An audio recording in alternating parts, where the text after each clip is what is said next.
नमस्कार, welcome back to our channel at Samarth Vidya Setu. आपला आजचा टॉपिक आहे दिनदर्शिका. आता जनरली तुम्हाला कोणत्याही परीक्षेमध्ये दिनदर्शिकेवरती जर प्रश्न विचारले गेले तर सर्वसाधारण वर्षामध्ये किंवा साधारण वर्षामध्ये किती वार असतात, किती दिवस असतात हे विचारले जातात. आता सर्वसाधारण किंवा साधारण वर्ष म्हणजे काय तर 365 दिवसांचे वर्ष याला साधारण वर्ष म्हणतात. आता यामध्ये 52 आठवडे एक दिवस येतो. 365 दिवसांच्या वर्षामध्ये 52 आठवडे व एक दिवस येतो. तसेच 1 जानेवारीला असणारा जो वार आहे तोच 31 डिसेंबरलाही असतो व 1 जानेवारीचा वार संपूर्ण वर्षात एकूण 53 वेळा येतो.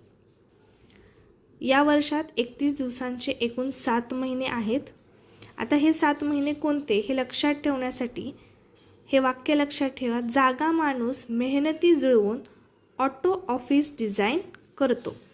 जागा, आता ह्याच्यामधलं तुम्हाला फक्त स्टार्टिंग लेटर लक्षात ठेवायचं आहे. जा, मा, मे, जू, ऑ, डी. जा म्हणजे जानेवारी, मा फॉर मार्च, मे म्हणजे मे, जू जुलै, ऑगस्ट, ऑक्टोबर आणि डी डिझाईन. हे जे 7 महिने आहेत ते एकूण 31 दिवसांचे महिने आहेत.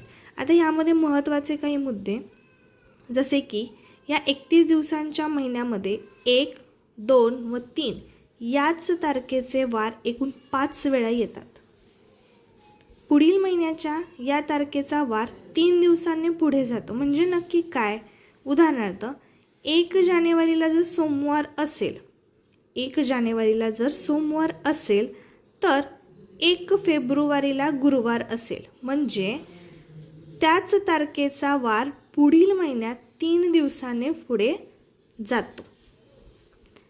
अशाच ट्रिक्ससाठी आपल्या चॅनलला आजच सबस्क्राईब करा. थँक्यू. याचा नेक्स्ट पार्ट आपण नेक्स्ट व्हिडिओमध्ये बघूया.